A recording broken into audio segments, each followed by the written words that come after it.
Welcome to Salsido Paranormal. I'm your host, James Salsido, and tonight I am sharing experiences, true paranormal stories from the web.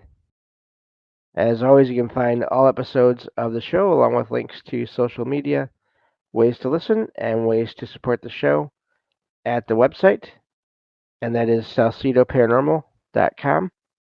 That's SALSIDO paranormal.com. There are many ways to support the podcast. You can always share the show with others and rate and review it on your favorite podcast platform. You can sign up for the Patreon feed and get all the extra content there for as little as $1 a month. You can also check out the merchandise store and get all kinds of shirts and other items there. And support is never expected but always appreciated, as there are expenses in making these shows. Also, and for the merchandise store, I forgot to mention, all the designs there are made by friends of the show. So um, I really appreciate that. Also, please follow friends of the show, including Jen, the Arcane Observer, who has her own channel, and when she is able, excuse me, has is the co-host of this show on Saturdays.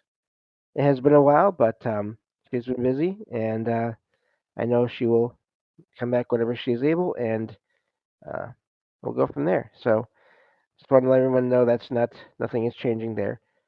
Um, Also, Michael Strange of Trouble Minds Radio and the Trouble Minds Radio Network, KUAP Digital Broadcasting, where you can hear all kinds of amazing shows as well as my own, 24/7 online for free.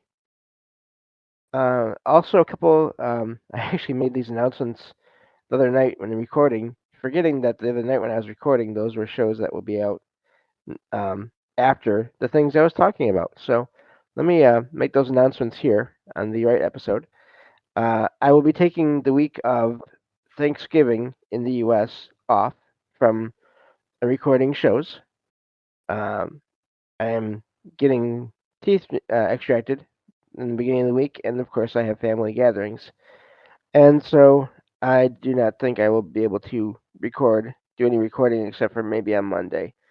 And I just rather take the whole week off and come back hopefully the next week after that, beginning of December, with the regular schedule.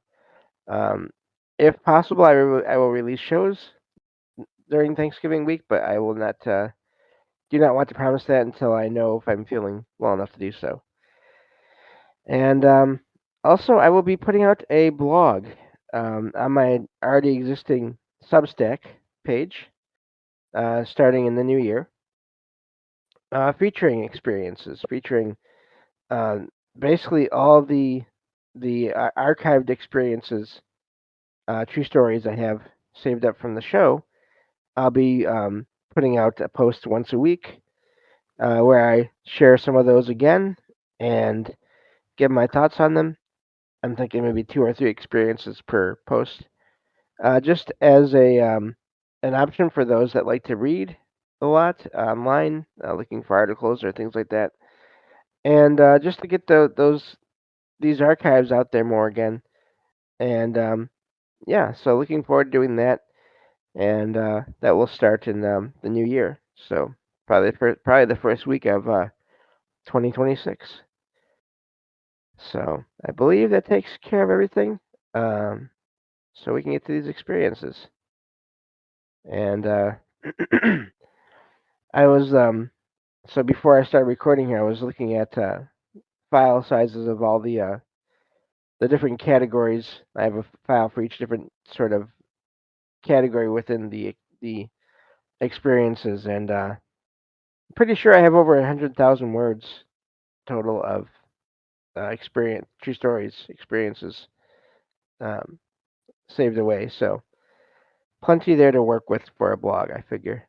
But anyway, let me get to the document here for the current ones that we have to work with, and we'll go from there. Thank you all for being here and listening in. And let's get to the first one here. This one says, "For years, the presence of a woman has been felt in my life. whether it's hearing a voice calling my name while I'm asleep and answering the call, or people I know and don't know telling me that they've seen a woman with me. I'm sorry, a woman with straight black hair next to me while I'm driving, when in reality, there's no one there.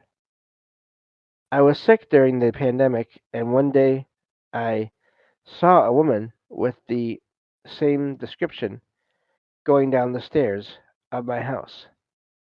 My question is, does anyone know why this is happening to me? It's always the voice or the presence of a woman who doesn't exist that has been present in my life. And that's where that one ends. That one to me is fascinating because of these sightings of this figure around the individual by other people.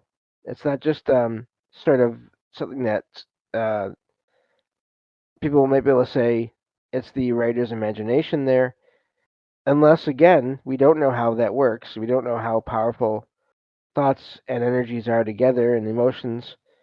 So, again, is it part? Is it all from the person themselves somehow, creating that apparition that others then see, or is there some other presence there that is with them that people have seen again with them in their vehicle, which I think is fascinating because they don't say um, they've seen the door to the vehicle open and close like a physical person is coming and going. It's just someone that the people have seen this woman with the long black hair sitting in the vehicle next to the writer, and then of course the writer hearing the voice of a woman and having this throughout their life. It sounds like. I wonder if it's some kind of guardian presence or at least maybe an ancestor presence. I don't know, but to me that one is fascinating because of the confirmation from others who don't even know what's going on.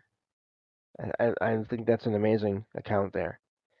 And I would say, as long as it doesn't feel negative, then I don't think there's really a problem with it overall. As long as nothing else is really happening. Uh, so I think that's an amazing account there of of a continuing experience. Let's see here. Moving on to the next one here. This one says, I bought my house 2 years ago from a woman selling it on behalf of her father who was sick, who had to go into residential care. Last night, I woke up and could hear someone checking the furnace filter. This involves taking off a big metal plate from the big old furnace. Old, I can't. There we go. It's trying hard to say that word and it wasn't working. In my basement. It is on the noisy side to do so. Excuse me. It lasted for a minute. Can't talk. For a few minutes. Then I went back to sleep. Come to find out, he died last night. It felt like one last time her dad came to see the house to check on it before he left. I don't have any proof, but honestly, it was a really nice feeling and welcome. And that's where that one ends. That's I think that one also is amazing because you have, I mean, unfortunately the father passed away, but um they wouldn't, it seems like they may have stopped and visited the home where they lived in for who knows how long to check on it one last time. I wonder if the those sounds were a residual thing, or we don't know how it works, but apparitions do seem to be able to affect physical objects at times. Was the plate and everything taken off of the furnace and put back on again? Um, and I love that overall it wasn't a bad feeling, and it makes sense if it was again the person loved the home, the new person that's there also likes the home. Um, the timing of it is as well, I think, is fascinating because you hear about visits from loved ones to family members, but in this case, they visited the home. I wonder if there was any other family members that got visits from this person after they passed as well. That maybe the writer there, I mean, the writer is not part of the family, so it would make sense they may not be uh, told these whatever if anything did happen, they might not be told about it. So so yeah, that's an amazing one to me. Sort of a it's a variation on the after the visitation of a person after they passed, in a way. So uh, this next one says, I know the term streetlight interference, but I don't really know the basis for it. It happens to me far too often. They switch on and off, change in intensity, and I noticed the other night with a street lamp that seemed faulty that it was flashing in rhythm with my music playing in my ears. I know it sounds weird, but I actually stopped to watch, and the flashes were exactly in sync with the rhythm. It's just strange because the sound was in my ears, which is quite far away for a street lamp, I believe. Or a street lamp. I believe that we can interact with light because it interacts with matter in several ways. I'm not a scientist, but I think that everything is energy and vibrations. We emit energy and vibration. So why would saying that we interact with light be crazy? I don't think we can control our vibrational state except for monks. I mean, the people that actually do seem to be able to do that in some cases. And one of the reasons why I think that is that I've noticed that the phenomena are much more intense when I'm in a more intense emotional state. I also want to say that I studied these streetlights where this happened. Excuse me. And I wasn't able to find a pattern. I understand that there is an element of chance, perhaps a timer, but after observing everything carefully, it can't just be chance. And that's where that one ends. The so I'm guessing when they say the music was in their ears, they mean they had headphones or earbuds. Those earbud things, I don't use those, but um, that kind of device on. And that is fascinating that the music was playing, the music was playing. The light was flashing in time with the music. I wonder. This is one of those details that we'll never know. I wonder if it was a. I mean, even if it was a basic pattern where the amount of time in between each change in the light was the same. That's still a lot of quite the thing to have happen. If there was now they said the rhythm and rhythms are not always excuse me are not always straightforward, not always the same amount of time in between each, let's say, note or beat or whatever. So I'm really curious about that. But now, so I've heard of course, streetlight interference, where people's own energy fields seem to interact with the energy fields of devices around them, and it can happen with more than just streetlights. It can happen with other devices, watches, like wristwatches, or phones, or computers in some cases. In extreme cases, people can have negative effects on their devices to the point where they break down. The devices break down, or won't work, or they won't work if a person who has this ability or whatever you want to call it is in an intense enough mood, then the devices won't work, and they have to sort of stay away from them until they have um, gained some kind of control or balance in their emotions and energy for these devices to work again. So, so that's an amazing post there.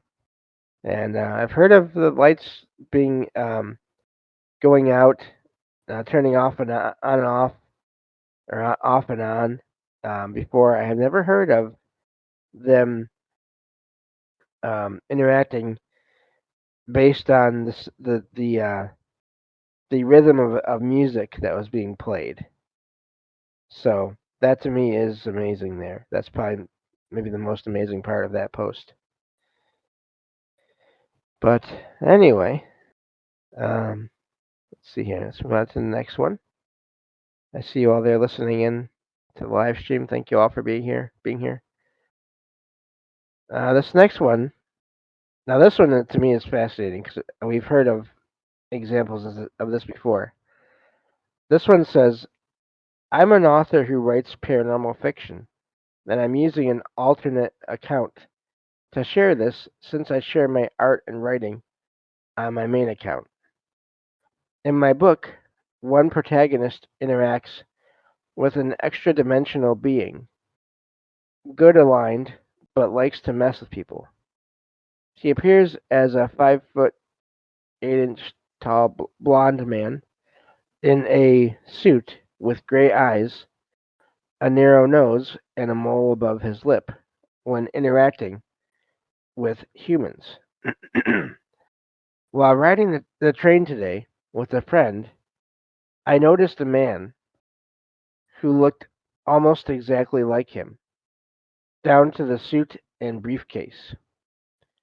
I didn't speak to him or look at him really, but when I glanced up later, he was smiling at me from across the car and winked.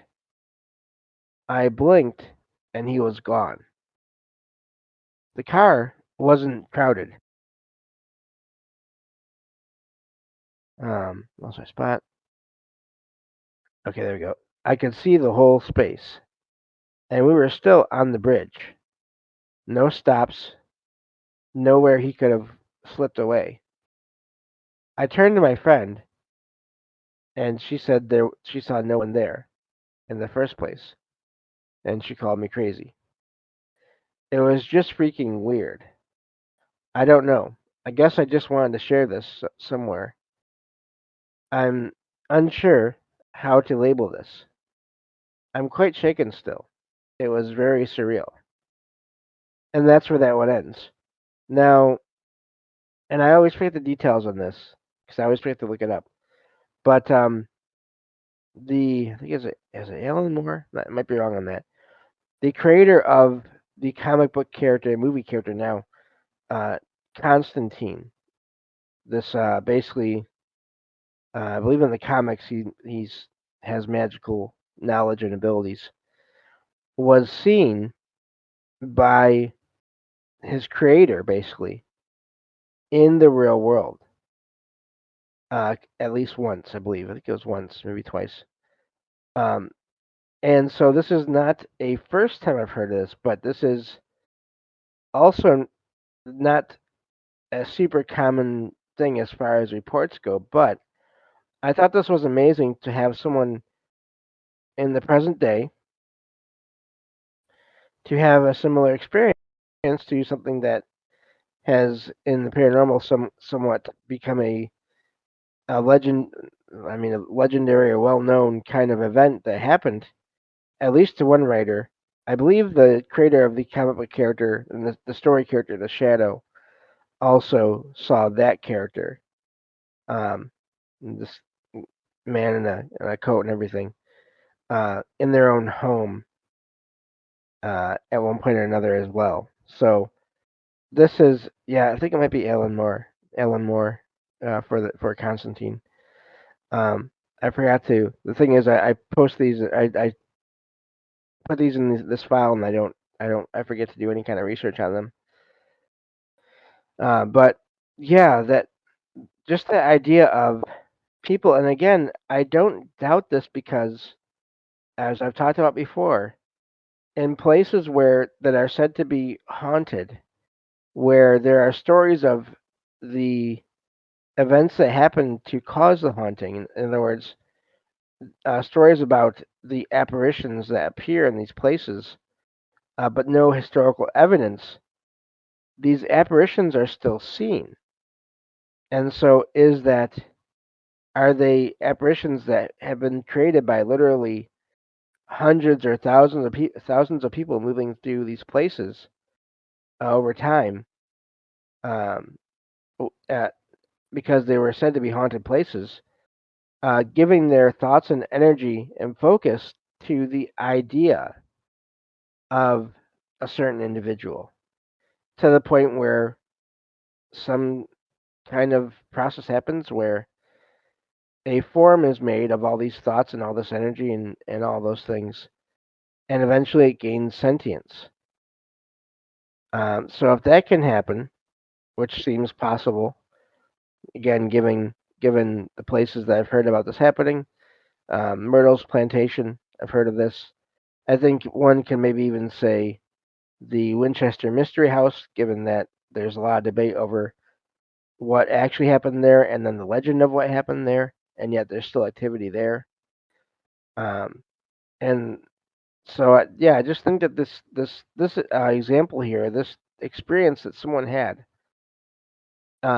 may seem like it's impossible until you think of things sort of somewhat related to it in a way. Because in this case, you have someone who has been focused on a story, but also the characters in that story, and to the point where because they've been writing it and they've been working on it for. And I can tell you, when you're working on a book, especially when you're not doing any other major projects, when you're really into writing a book, you are thinking about the characters and the story, the plot, basically, of that book constantly. I can I can tell you that from experience, and so this does not seem impossible to me. I think it's definitely rare. At least I would be surprised if it wasn't rare, because if it was that easy for this to happen, then we would have just, I mean, who knows, millions of other people roaming around this world that were created by writers, and not even just people. You would have all the creatures in stories, all the monsters. You'd have all the Marvel and DC comic book characters, especially those existing everywhere, existing all the time. If that was an automatic thing to have happen, but it's not. But in rare cases, it seems like these things can and do happen. So anyway, that's a my long-winded reaction to that account there of that experience, because I find that fascinating. And again, it's just another addition to the short list of, as far as I've heard, of people who have seen their own um, creations or their own characters that they came up with in their mind. But again, there's also the other side to that whole thing of, where do ideas come from? Do some characters um, do they exist somewhere and people pick up on them and then summon them somehow, and, through the writing or through the drawing or whatever the art they do? Does that is that is that an interaction between another consciousness and the consciousness of the creator, the person creating the content?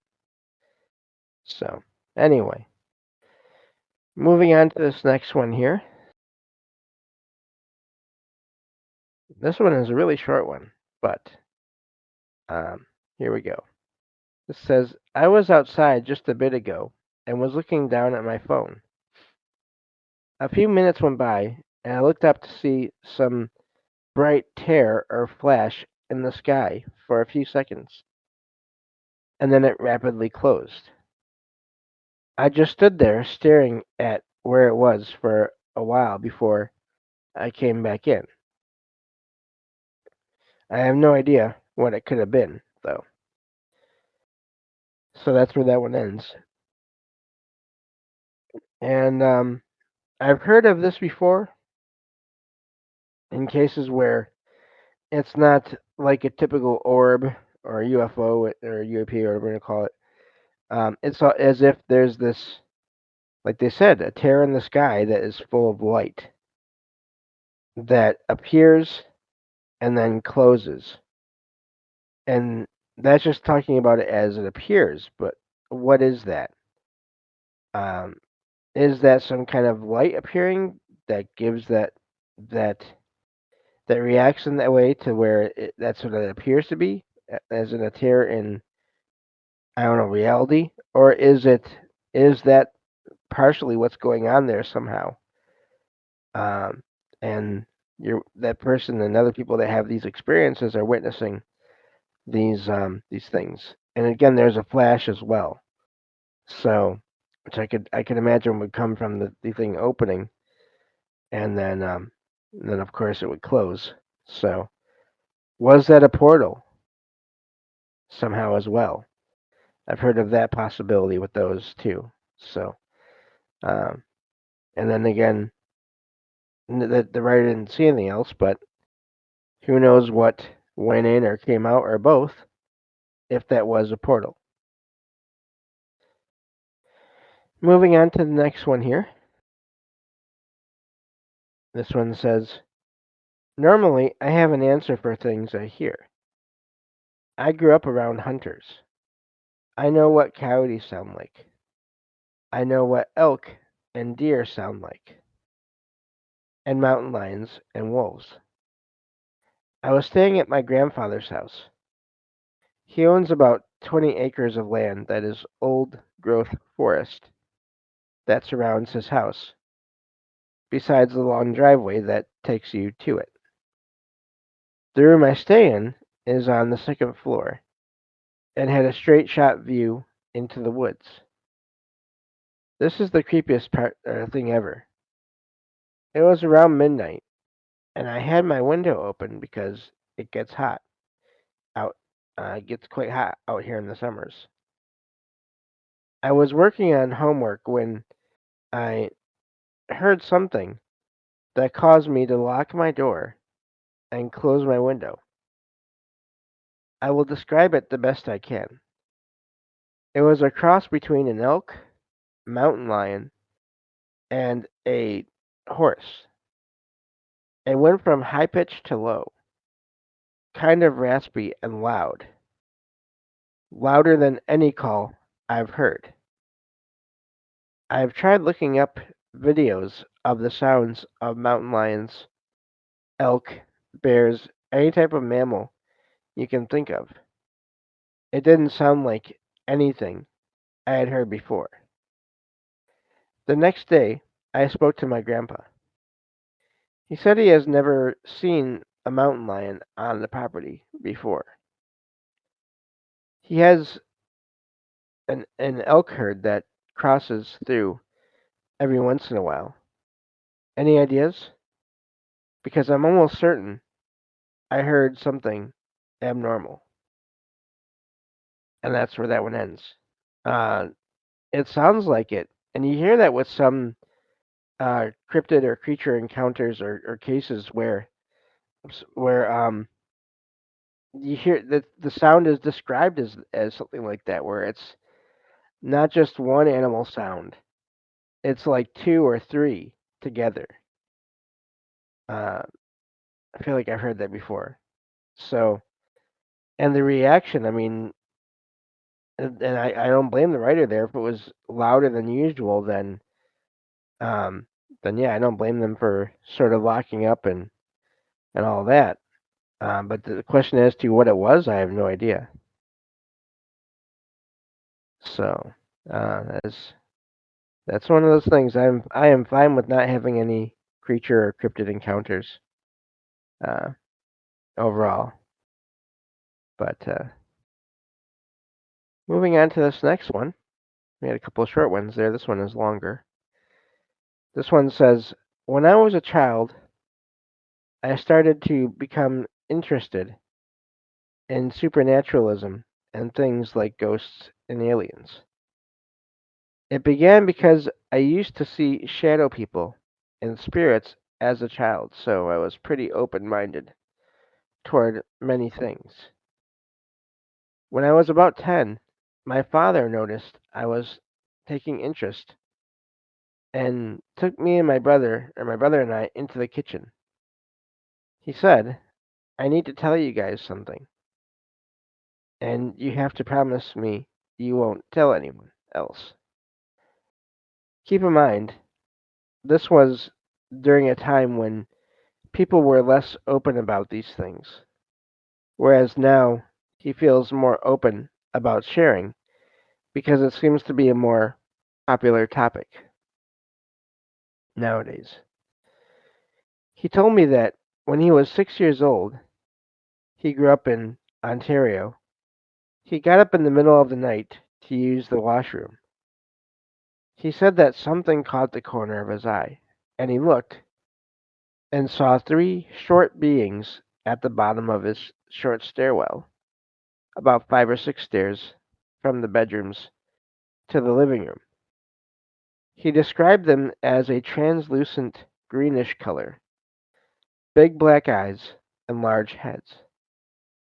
He said the one in the middle had some type of vest on that gave him the impression he was the leader or in charge or something like that. He said he kept hearing a voice in his mind that he described wasn't male or female, and that it was repeating the words, we are not here to harm you. He said he heard it in the area between his eyes, the third eye area, and that it was the clearest he'd ever heard a voice in his life. My dad said he actually wasn't really scared, but more excited, and it asked him if he'd ever see them again. He said he was communicating with them in his mind and not out loud. They said to them, he said, they said to him, we will let ourselves be known. He said then there was a flash of light, and they vanished into a single cube, and then that cube got smaller and smaller until it vanished, and they were gone. Now, as a 10-year-old, this story amazed me. Of course, I believed my father. I once told it at a birthday party when I was 12, only to be told that my father was delusional. I didn't share it again until I was older, but I was always the weird kid that told paranormal stories. It hurt my feelings, though, when they said my dad was delusional because he is one of the sanest and most grounded people in my life. The thing is, both my uncles and his mom also witnessed them, and I guess they mean the figures. His youngest brother told me that he woke up and saw them through the crack of his door, as his bedroom door was slightly open. My dad and his brothers shared the same room. He said he was scared and hid under the cupboards. My oldest uncle also awoke and was at the entrance of the bedroom watching it all. When my dad woke up and told his mom, my grandmother, she said that they were in her bedroom at the foot of her bed and that she had seen them before. My dad and his brothers were in shock the next morning and apparently ate their cereal at the table without saying a word. My oldest uncle was telling my dad that morning there was some kind of craft over the neighbor's house, but my dad didn't bother to go and look because he was still trying to process the event from the night before. I confirmed this story with both my uncles. I wonder how much they visited that home, because I remember my grandparents' house had a unique energy. My grandmother used to say, "This is a holy house." She was religious. A lot of strange and paranormal things have happened in my family, including to myself. I'm in a chapter of my life now where I want to share some of these stories. Maybe I'll keep sharing them here. And that's an online forum. Anyway, call it what you want, but I'll always believe my family. How could he be delusional? Going back to the dad. When when three other people, other family members, saw it, I figured it would be cool to share, seeing as how everyone is talking about aliens these days. Thanks for reading. And that's where that one ends. So that one is quite the read. That is fascinating. And I'd say it's quite the read in that you have multiple witnesses to the same figures uh, at different points in the same night from different vantage points.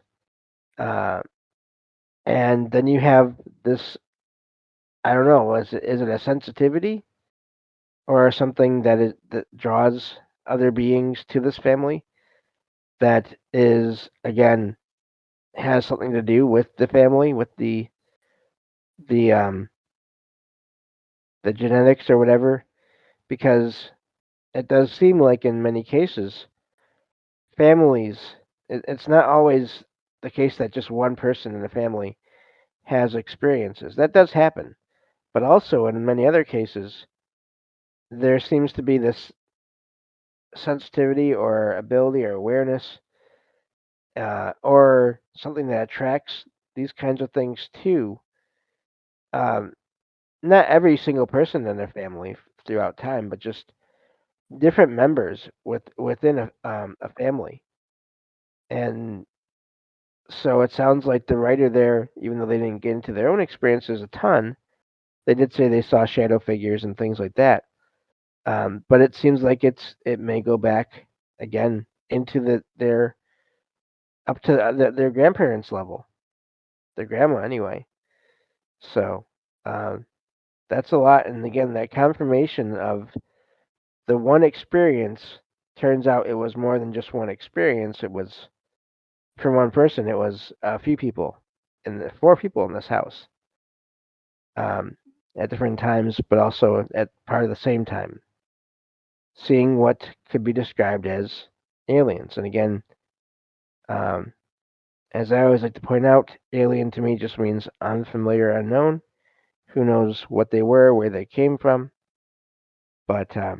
But yeah. So I thought that was an amazing one, and I've heard similar accounts. And if you look up any kind of shows where they go into experiences similar to mine, or any kind of TV shows that have covered these topics, that is not uncommon.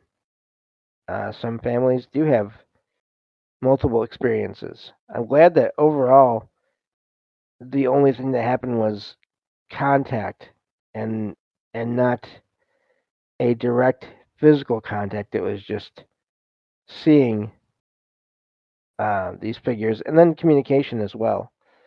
But I'm glad that nothing else happened to the family. It wasn't like it was it wasn't like it was anything negative or threatening or harmful. Um, so yeah, that's a fascinating one there. So let's get to the next one here. We'll do at least five more.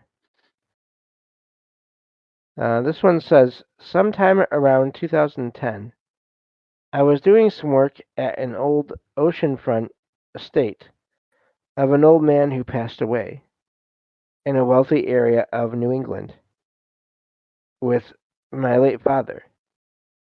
We take on just some various maintenance work or landscape type work. Sometimes my dad would run to the store while I continued my job. Now and again, I get this odd feeling as if I was being watched. I'd almost feel this feeling like I could see someone watching me from the corner of my eye, and I'd look, but nothing would be there. I'd chalk it up to my imagination, just assuming I was expecting something like that, so I would create it in my mind. So one day I was buffing the downstairs floor, and my dad went off to buy something. There was a balcony on the at the top of the stairs, and I got the feeling someone was at the top watching me. I looked, but wasn't seeing much. But I went up to the second floor. I walked into the room where my dad would spend the night. There was his room, and then a stairway up to a little kitchen for this section of the house. I looked up the stairs into that kitchen, and again felt I was not alone. I kept assuming I was psyching myself out. I decided I would verbally make a statement. I yelled with some anger and a firm volume. Is someone there? If you are, show yourself. They did use some other more intense words in the post, but uh, immediately upon my last word, the door at the top of the stairs into the small kitchen, which is where I was looking, slammed shut with enough force to take some fingers off if your hand was in between it. I mean, this thing hammered shut on its own on the spot. I continued, "Thank you. Was that so difficult? I'm over here thinking I'm crazy. Anyway, no hard feelings." I ended up back downstairs, and my dad eventually got back, and I asked him if he was here pranking me. He was not, and I told him the story of what happened. If I recall correctly, he admitted to sensing something before too. Well, this is one of those things that if I ever tell this story in real life, it's easy for others to think I'm full of it, or twisting the story, or that there's an explanation. I came on here to tell my story and say that this is exactly what happened, whatever it, whatever it means, but it's a true story. You can take it as you will, but I will always know what I experienced. The only thing I can assume is that it's the spirit of the man who passed away that lived there. And that's where that one ends. So yeah, I did a little bit of editing in that one, but um, that is fascinating. And again, I wonder if that sense of presence would have just kept on going if the writer hadn't decided to check on things and sort of confront it or confront whoever it was. I wonder if it continued after that. Sometimes once these things once you acknowledge them, they can go a couple of different ways. It can either activity can increase or it can stop sometimes. So I don't blame the person there for doing that if it was sort of freaking them out in any way. But also, it's not something I'd ever want to do unless I absolutely had to. Uh, but but yeah, so that's a fascinating one, and I don't blame the writer there for checking with the dad to make sure that the dad wasn't playing a joke, even though they didn't say that the dad had a history of doing that. But if it was a huge house, then technically it would be possible for someone to go out through one door and come in through another if they had the keys and everything. But also for the writer not to see anyone there, but to have the door closed, that's also maybe an indication that it wasn't the dad either. So, and the dad saying they had sensed that presence there as well. But so yeah, that's a neat one there. This next one says, "I will never forget this experience. I think I was about 5. I'd also like to add in that I'm quite in touch spiritually, especially to the spirit world. I think more than the average person from a young age. I remember it being late, and I was playing with some friends. Then, when I looked up at the night sky, I saw the head and neck and shoulder areas of a man and woman. They were smiling, pale, dark hair, seemed to be looking right into my eyes. They didn't look scary. I think they even felt familiar, but I didn't know them. Maybe my soul knew them. I know children can have vivid imaginations, but I struggle to believe this was just my imagination because I remember seeing it vividly and being wide awake. I was outdoors. At the same time, I sometimes struggle to believe it was real, but I'm leaning more towards real. I never forgot this experience. It's something I just could never explain, but always believed it was real. I remember the exact moment it happened. I think even the kids with me saw it because I remember getting afraid and running away, and they also were afraid and started to run. If it was real, I don't think they were even bad. I just got creeped out after because it wasn't exactly a normal experience. I've had a few experiences like this, but this was by far the oddest. The others were mostly just odd sounds or seeing spirits. I never really shared this with anyone because honestly I just couldn't make sense of it.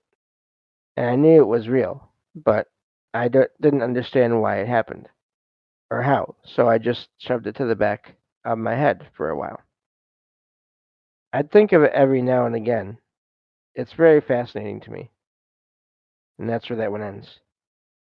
I wonder if, again, going back to family possibly from the past, uh, or just residents of the area that were happy to see kids playing there. Um, I don't know, but and I do wonder. It seems like maybe there was something, even if the other kids didn't see what this person saw. Um, Maybe they still sensed something, and so yeah. And it does sound like the writer there, has had other experiences as well. So that's I think I've heard of that before. Seeing parts of people. Sometimes it's the down to the knees or the feet, like the legs, ankles, or whatever. Um, and other times it's a whole apparition. How that works, I don't know, but there seem to be varying levels of that. And so yeah, moving on to the next one here.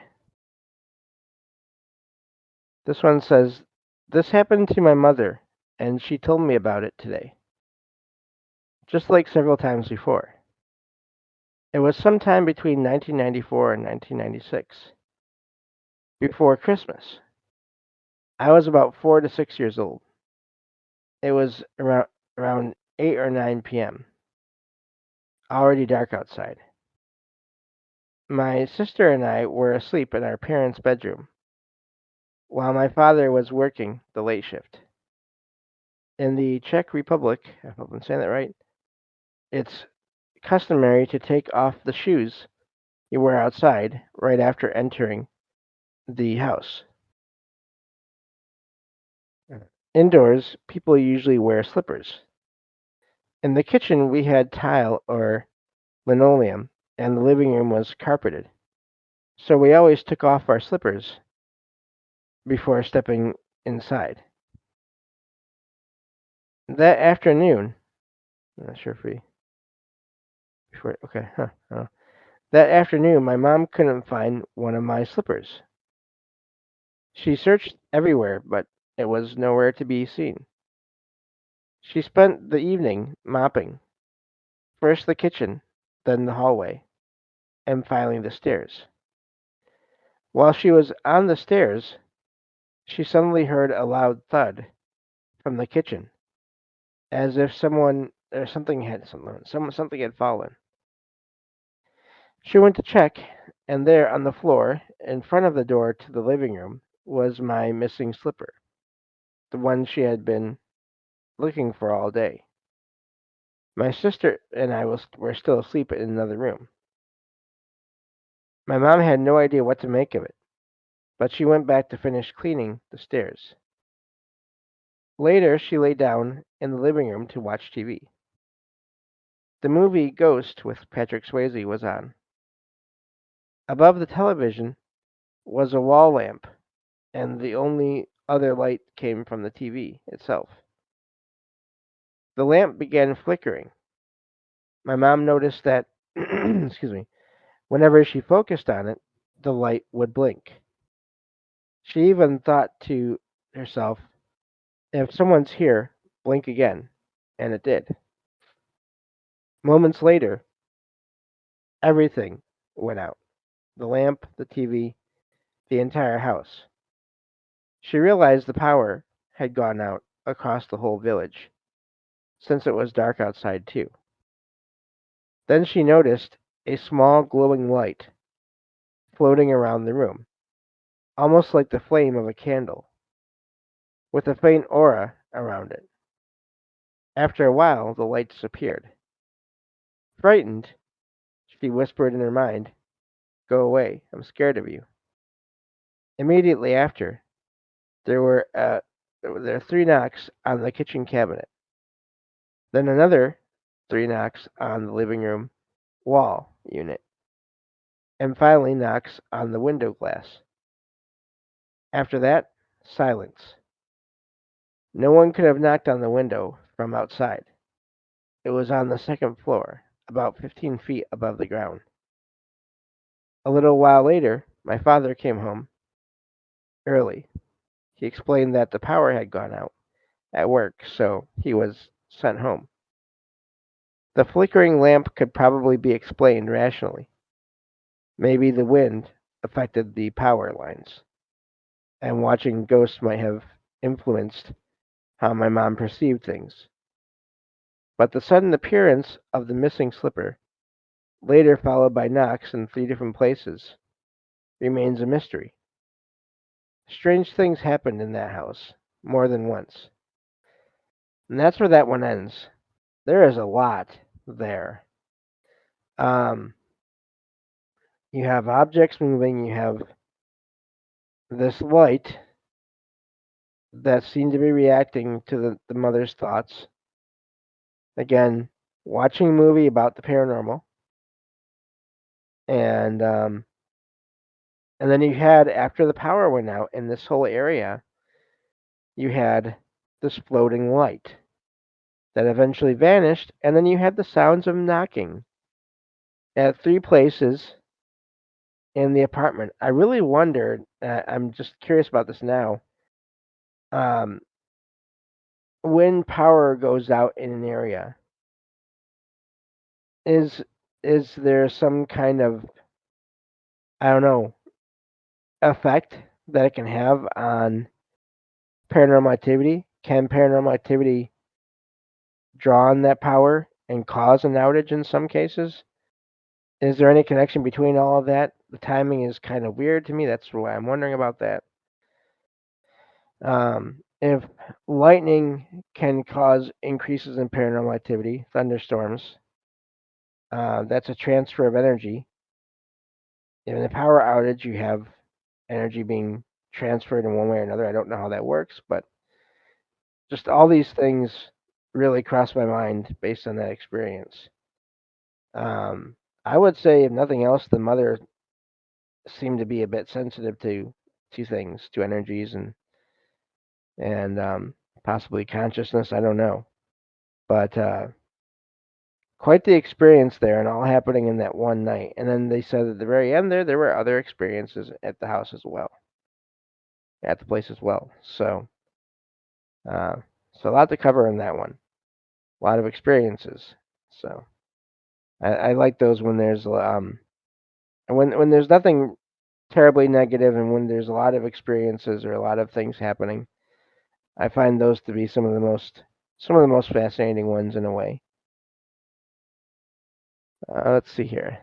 I have two more here, and I think that's probably where we'll end it because I don't want to start a whole nother batch. But this one says, last night at around 10 to 11 p.m., I was up reading when I started hearing a woman faintly singing. Excuse me. I listened carefully to make sure it wasn't just someone doing karaoke. Excuse me. From a distance, and it wasn't.